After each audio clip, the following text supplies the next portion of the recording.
반갑습니다. 나무아카데미입니다. 이번 영상에서는 EBS 수능 특강 고전시가 3강 월곡답가 공부해 보도록 하겠습니다.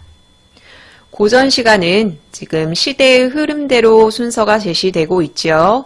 이 전 영상에서는 향가와 고려가요를 공부하셨고 이번에 배울 월곡답가는 연시조, 시조입니다. 월곡답가 제목부터 보도록 할게요. 답가예요. 누군가에게 답하는 노래인데 바로 월곡에게 답하는 노래라는 의미입니다. 이 글의 작가인 정훈과 동시대에 살았던 인물 중에 월곡이라는 호를 가진 인물이 바로 임진왜란 당시 의병장이었던 월곡 우배선이라는 사람이에요. 그래서 이 월곡이 이 사람이 아닐까 하고 추정하는 거죠. 확실치는 않다고 합니다. 이렇게 월곡에게 답하는 형태를 띠는 노래, 그것이 바로 월곡 답가고요. 시적 대상이 월곡이라는 게 드러나죠. 이 시조는 연시조예요.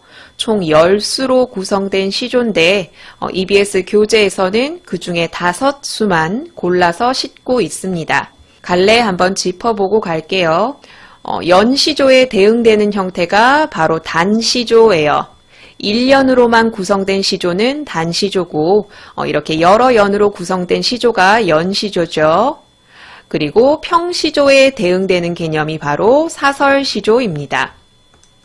평시조는 3장 6구 45자 이내의 정형성을 지키고 있는 시조고요.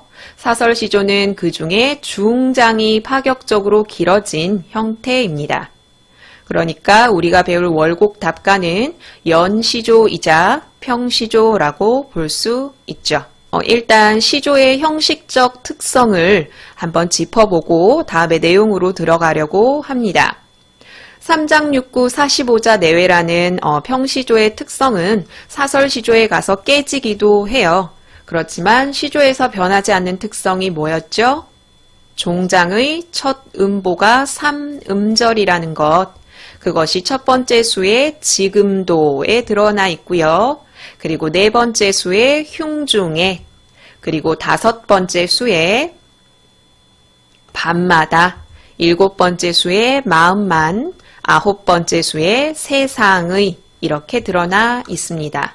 시조에 변하지 않는 형식적인 특징이 시조의 종장마다 나와 있다는 것, 그리고 대부분 사음보의 율격을 지키고 있다는 것도 기본적으로 바탕에 깔고 있어야겠죠. 그럼 첫 번째 수 공부해 볼 거예요. 네모 안에 든 것은 현대어 해석입니다. 일단 첫 번째 수 초장, 중장, 종장 읽어볼게요. 옛사람, 지금사람, 이목구비 같건만은 나 혼자 어찌하여 옛사람을 그리는가. 지금도 옛사람 계시니 그가 내 벗인가 하노라. 사음보로 끊어서 읽었습니다. 자, 옛사람과 지금 사람의 이목구비는 같다고 이야기합니다. 옛 성인 그리고 현재 시대의 사람, 이목구비는 모두 같겠죠.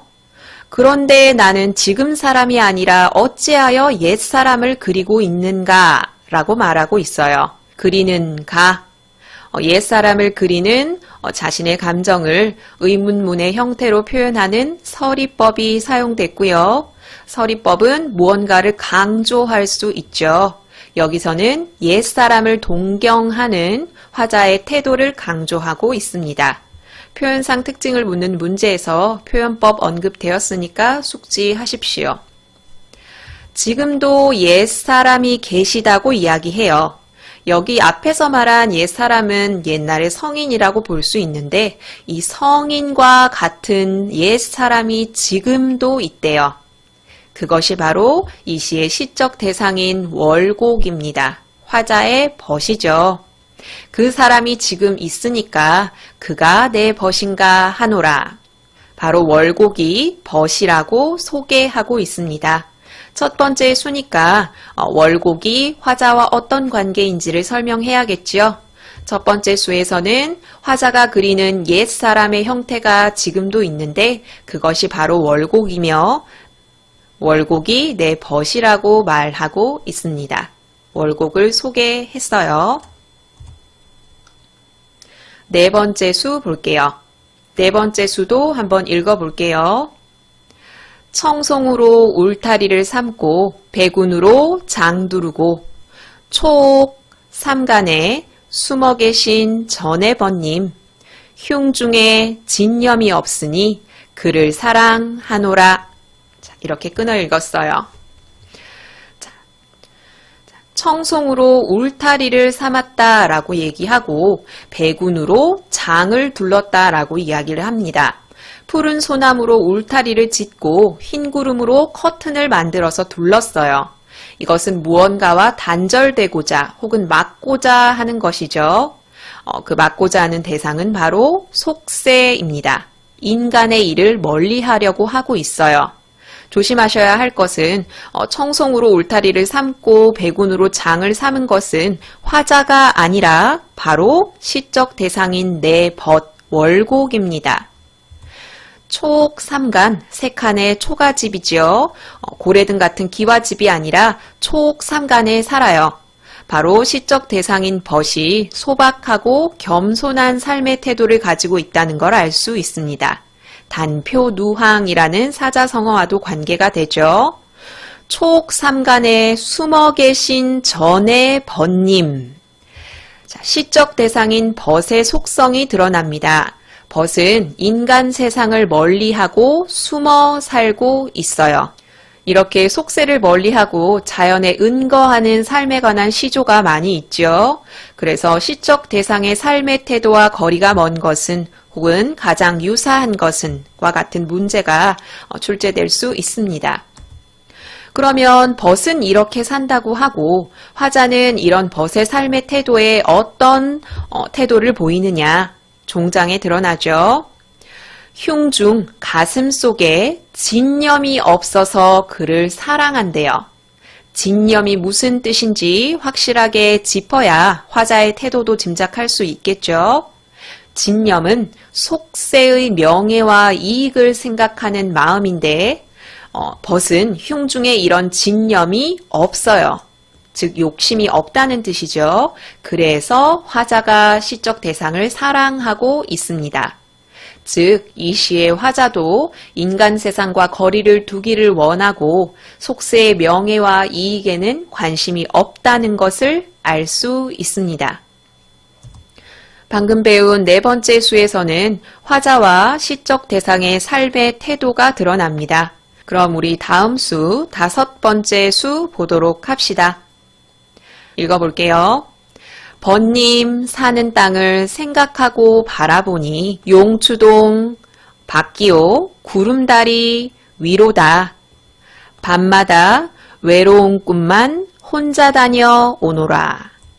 자, 여기서는 화자와 시적 대상이 가까이 있지 않다는 것이 드러납니다. 첫 번째 수에서 시적 대상을 소개하고 네 번째 수에서 시적 대상의 속성이 이러이러해서 사랑합니다 라고 했다면 다섯 번째 수에서는 화자가 이토록 사랑하는 시적 대상과 같이 있지 않다는 것이 드러납니다. 번님이 사는 땅을 생각하고 바라봤어요. 그런데 용추동 밖에 있고 구름다리 위에 있다고 이야기합니다. 여기서 용추동은 화자가 머무는 지리산 인근 지역을 말하거든요. 근데 그것의 밖에 있고요. 또 구름다리 위에 있어요. 구름다리 위에 있다는 이 시어를 통해서 시적 대상이 세상을 떠났을 것이라고 짐작할 수 있겠죠. 자, 이렇게 화자는 시적 대상과의 거리감을 느끼고 그것에 대해서 종장에서 외롭다라고 감정을 직접적으로 드러내고 있습니다. 시적 대상을 보고 싶은데 볼 수 없는 처지니까 외로운 꿈만 혼자 다녀온다고 표현하고 있습니다. 이 꿈은 시적 대상에 대한 화자의 그리움이 반영된 소재죠. 이 꿈만 혼자 다녀올 정도로 월곡이 그립다라고 말하고 있습니다. 5번째 수에서는 벗을 찾아가고 싶은 화자의 간절함이 드러나고요. 구름다리 위라는 시어를 통해서 월곡이 세상을 떠나지 않았을까 짐작할 수 있고, 그렇게 해석했을 때 용추동은 이승으로, 구름다리 위는 저승으로 해석할 수 있습니다. 7번째 수 볼게요. 이렇게 월곡을 보고 싶은 화자의 심리가 또 드러나고 있어요. 볼게요. 묘에는 첩첩하고 구름은 잦았으니 고인의 집터가 바라봐도 볼 수 없다. 마음만 길 알아두고 오락가락 하노라. 자, 화자는 지금 고인의 집터라도 보고 싶어요. 고인은 오래도록 사귄 친구라는 뜻도 있고, 그리고 죽은 사람이라고도 해석되거든요. 자, 어쨌든 고인은 월곡을 가리키는 말입니다. 이 고인의 집터라도 보고 싶은데 장애물이 있어요. 바로 묘와 구름이죠. 산이 첩첩 가로막혔고 구름이 잦아서 월곡의 집터도 볼 수가 없어요. 그래서 어쩔 수 없이 마음만 길을 알아두고 오락가락 한다. 내 몸은, 내 눈은 보지 못하니까 마음만 길을 알아두고 오락가락 한다. 안타깝다, 그립다 라는 화자의 정서가 드러나죠. 5번째 수와 7번째 수는 공통적으로 시적 대상인 월곡에 대한 그리움이 드러납니다. 9번째 수 보도록 할게요. 상산의 채지하러 부디 넷이 갈 것인가. 따라올 이 없는데 우리 둘이 가옵시다. 세상에 어지러운 일들 듣도 보도 마옵시다 라고 말하고 있습니다. 9번째 수에는 중국의 고사를 인용한 부분이 초장에 나오죠. 채지라는 말은 버섯을 캐다 라는 뜻인데, 상산에서 버섯을 캔 것, 한나라 고조 때 4사람이 진시황의 폭정을 피해서 상산에서 버섯을 캐 먹고 살았대요. 그러니까 어지러운 현실 세상을 멀리하고 자연의 은거에서 살았다라는 고사를 초장에 인용하고 있어요. 고사에서는 넷이 올라갔다고 하는데 굳이 넷이 갈 필요가 있느냐? 너와 나만 가면 되지 않을까라고 말하고 있습니다. 따라올 리가 없으니까 우리 둘이 가옵시다. 청유형 문장을 사용해서 화자가 바라는 삶을 드러내고 있죠. 청유형 문장을 사용해서, 서리적 표현을 사용해서, 영탄적 표현을 사용해서 앞부분은 맞는데 뒷부분을 틀리게 설명해서 틀린 선지로 제시된 문제가 많았으니까 주의하셔야 합니다. 자, 당신과 나, 월곡과 나가 어디 깊은 데 들어가서 세상의 어지러운 일들을 듣도 보도 마옵시다. 듣지도 보지도 말고 같이 삽시다 라고 말하고 있습니다. 여기서 세상의 어지러운 일들은 아까 앞에서 배웠던 진념과 뜻이 통한다고 할 수 있죠.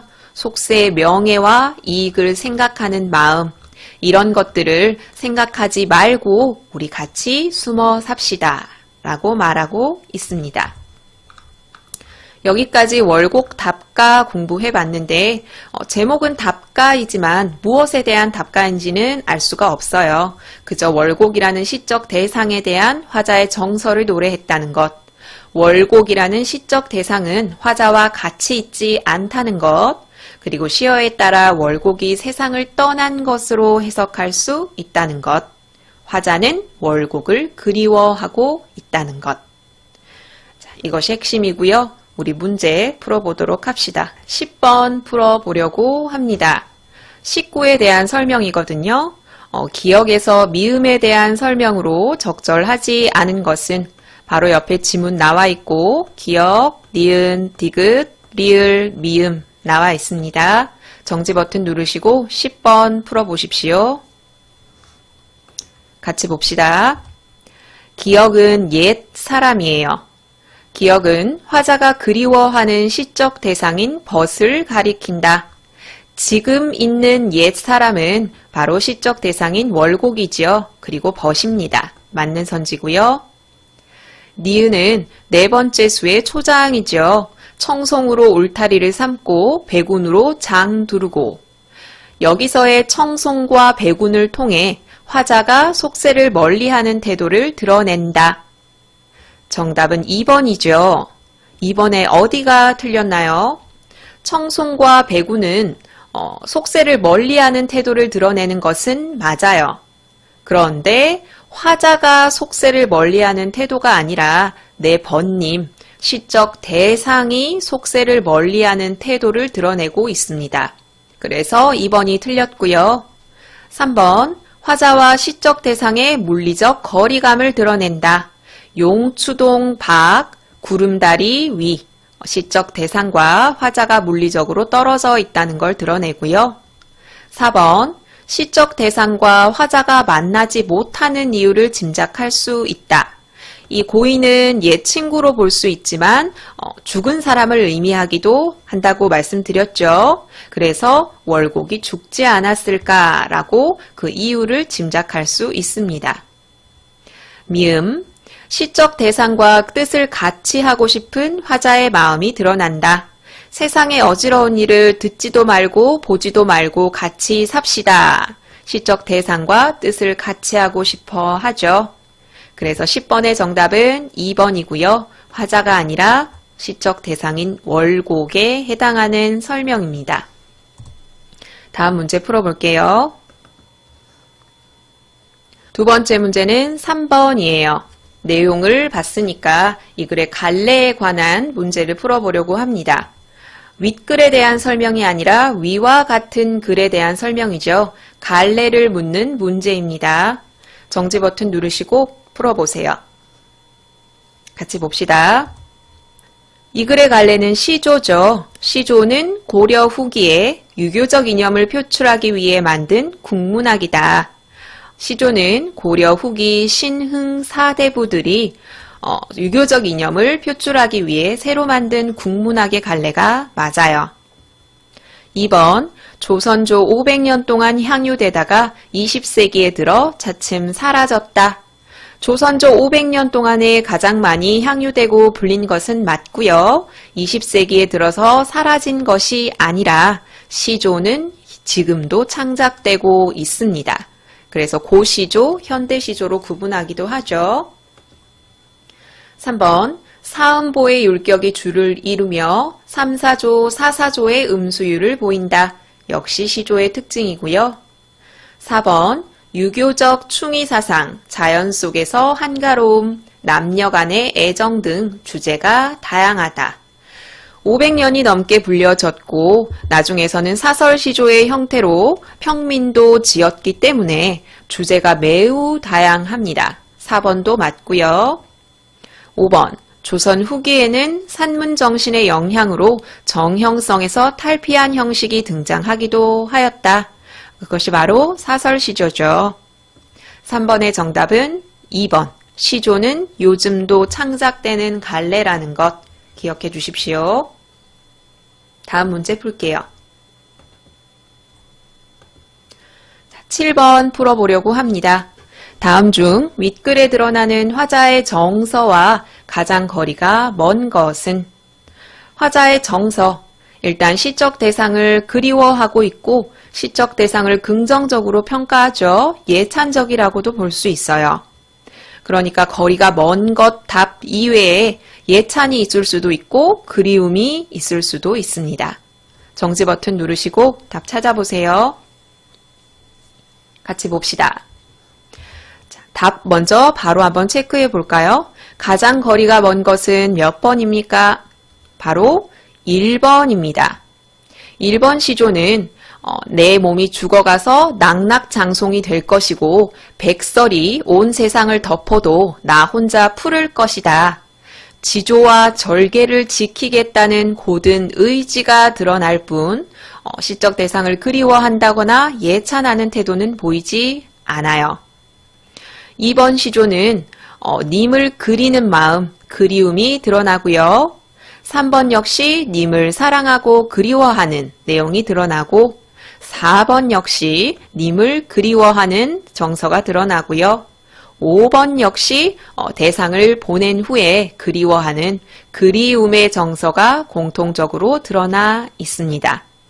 그러니까 문제 유형을 바꾼다면 다른 시조를 제시해 놓고 윗글에 드러나는 화자의 정서와 가장 가까운 것에 이런 것들이 답이 될 수도 있겠죠.